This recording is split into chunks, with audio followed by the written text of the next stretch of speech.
Assalamualaikum Guru. Waalaikumsalam warahmatullahi wabarakatuh.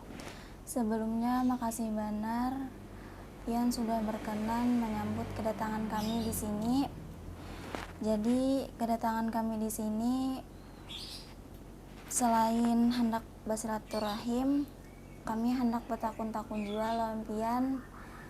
Sebelumnya perkenalkan dulu yang di ulun sebelah kiri ini namanya Fajrianor. Yang sebelah kanan ulun ini Juairia, ulun sorangan Siti Salma. Jadi di antara pertanyaan kami, kayak apa adab seorang murid terhadap perguruan? Ya, jadi untuk adab seorang menuntut ilmu itu dasar bujur memang perlu dijalankan oleh seorang murid. Bahkan disebutkan dalam kitab Ta'lim Muta'alim. Nah, ini kitab yang biasanya menjadi rujukan para santri atau para ulama sebagai pedoman kayak apa kita itu beradab terhadap guru ataupun kepada ilmu itu sendiri. Nah, di sana beliau mengatakan bahwasanya i'lam bi anna talibal ilmi la yanalul ilma wa la yantafi'u bihi illa bi ta'zimil ilmi wa ahlihi wa ta'zimi ustad wa tauqirihi. Jadi di sana beliau mengatakan bahwasanya ketahuilah olehmu bahwasanya tidaklah seseorang penuntut ilmu itu akan mendapatkan ilmu dan manfaat daripada ilmu tersebut melainkan dengan menghormati, dengan menta'zimi, dengan beradab di sana dengan gurunya, baik dengan ilmunya maupun dengan gurunya. Wa ta'zimi ustad, dan ta'zim terhadap ustadznya. Wa tauqirihi, dan menghormati daripada ustadznya tersebut. Nah, ini memang perlu benar. Karena dikatakan di sana juga banyak para ulama yang berhasil dalam menuntut ilmunya dengan sebab beradab terhadap gurunya. Bahkan mereka berkhidmah, berhodam, mun bahasa kita sini, berhodam. Kenapa? Karena itulah sebab masuknya keberkahan-keberkahan ilmu tadi. Yang akhirnya bukan hanya inya dapat ilmu, tapi inya pun kawa kena bermanfaat bagi orang banyak. Nah, di antara adab-adab seseorang murid terhadap gurunya disebutkan di dalam kitab Ta'lim Muta'alim tersebut adalah jangan kita berjalan di depan guru kita. Nah, apalagi sampai buka-buka ya kalau. Nah, jangan. Kalaupun misalnya kita melewati, kita permisi. Kemudian jangan kita menduduki daripada kedudukan guru kita, kursi guru kita. Kita duduk di sana. Nah, itu pun sudah dikatakan beliau bukan adab seorang murid. Nah, jangan seperti itu kata beliau. Kemudian apalagi? Di antaranya berbicara di depan gurunya kada nyaring, pelan. Nah, kada yang jarna. Kalau udah kita kan pun misalnya kan kayak itu. Bahkan dulu sahabat Nabi Shallallahu Alaihi Wasallam itu ada yang sambil berbisik sampai Nabi itu apa ngarannya minta ulangi aja Nabi pembicaraannya. Nah, itu tadi berbicara. Kemudian apa yang sidin perintahkan itu kita laksanakan. Nah, di antaranya juga apabila kita beelang ku ada peguruan kayak ini kalau beelangan, nah, maka apa yang pertama kita perhatikan, kita mengetok pintu sidin. Nah, dengan salam, mungkin dengan mengetok. Bahkan di dalam kitab Adabul Alim wal Muta'alim karya Ki Haji Hasyim Asy'ari, maka beliau mengatakan di sana seorang murid itu mengetok dengan jari. Bahkan sahabat Nabi dulu ada yang sampai pakai kuku aja, saking ta'zimnya dengan Nabi Shallallahu Alaihi Wasallam. Nah, ini diantara sifat-sifat yang akan membuat keberkahan ataupun menimbulkan keberkahan dari seorang yang menuntut ilmu tersebut. Artinya setelah inya kena lulus, bisa inya menyebarkan ilmu, bisa kena bermanfaat bagi dirinya sendiri. Itu tadi yang pada intinya kayak apa kita beradab dengan guru itu adalah kayak apa caranya kita mencari kehimungan sidin. Jangan mengulah guru itu menjadi jengkel, jangan mengulah guru itu menjadi dongkol. Kayak apa aja seandainya kita diperlakukan kayak itu, kayak apa juga kita. Nah itu dengan adab yang sudah menjadi kebiasaan di masyarakat pun itu perlu juga kita perhatikan. Mengucapkan salam dengan guru, nah itu kalau yang laki-laki guru sama laki-lakinya sama ustadznya salam, kemudian salim tangan, nah itu tadi cium tangan sama gurunya. Nah itu merupakan adab-adab seorang murid terhadap gurunya. Nah itu tadi.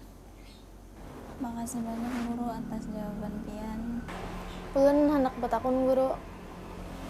Jadi ulun semalam tuh habis wudu masuk ke dalam WC ngambil cibung. Jadi pas ngambil cibung tuh ulun hendak sembahyang. Jadi kawan ulun melihat tadi pas ulun habis wudu tadi ke WC, masuk ke dalam WC ngambil cibung. Jadi kawan ulun ini menagur, ya, wudu ikam batal jar karena ikam tadi masuk WC jar kayak itu. Jadi jur ulun padahal kan ulun kada apa-apa kayak itu dalam WC tuh wara masuk ngambil cibung. Tapi jar kawan ulun batal. Karena ulun kada tahu wudu bahasa ai pulang. Ujur kah itu guru? Iya. Jadi sebelumnya kita harus tahu dulu apa-apa yang membatalkan dari wudhu itu sendiri. Di antaranya yang pertama itu bersentuhan kulit antara laki-laki dan perempuan, kecuali kuku, rambut, dan gigi. Nah, misalnya kita ini bertamu kawan atau orang lain, misalnya tetamu, lalu kepengarian tersentuh kukunya, maka itu kada apa-apa. Atau misalnya rambut, kena rambutnya misalnya, kada apa-apa, itu pajri ya. Kecuali bersentuhan tangan, membelapik pang kada apa-apa juga. Nah itu tadi, kalau kayak ini tersentuh laki-laki sama perempuan, ajnabi, maka itu membatalkan wudhu. Nah itu yang pertama. Jadi yang kedua itu keluarnya sesuatu dari kubul dan dubur, muka maupun belakang. Nah itu. Jadi apa aja yang keluar maka itu membatalkan wudhu. Itu yang kedua. Yang ketiga menyentuh kubul dan dubur juga. Menyentuh dengan telapak tangan. Disentuhnya baik itu laki-laki perempuan. Kalau kayak ini bang, pakai ini luar tangan kada apa-apa. Kalau yang ini, kalau ini menyentuh kayak ini anak Adam pokoknya, maka batal. Kemudian hilang akal, diantaranya guring, tapi guringnya ini yang kada tetap kedudukannya, artinya bisa aja teguring berabah atau apa segala macam, maka itu membatalkan wudhu. Nah sekarang pertanyaannya juga takut balik nih, dari beberapa yang membatalkan wudhu tadi, adakah masuk WC? Adalah kada. Nah jadi masuk WC itu kada membatalkan wudhu. Sama halnya sebagian orang menganggap apabila orang sudah wudhu dan kemudian terkena najis maka wudhunya batal. Padahal itu kada batal kada. Jadi apa? Tinggal najisnya dibasuh atau dihilangkan, maka kada membatalkan daripada wudhu. Sama halnya seperti berwudhu di dalam WC. Nah, ini karena pembicaraan WC tadi kita singgung sedikit.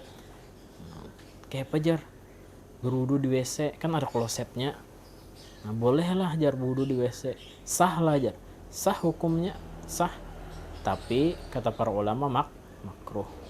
Nah, silakan lihat kena buka kitabnya, di dalam kitab Tanwirul Qulub itu disebutkan bahwasanya hal-hal yang menyebabkan makruhnya wudhu diantaranya adalah wal wudhu fi baitil khola, berwudhu di WC. Nah itu tadi.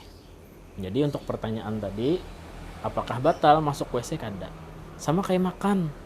Ini ada juga di masyarakat bila makan batal. Nah, maka itu kada batal. Masuklah yang beberapa tadi. Kada. Maka makan kada batal itu. Dan juga masuk ke dalam WC pun kada batal. Kena najis pun kada batal. Tinggal dibersihi. Masuk ke dalam WC batal kada. Sandalnya kena kotoran bang, tinggal dibersihi, selesai. Nah itu tadi. Makasih guru. Ya. Makasih guru atas jawaban-jawaban pian.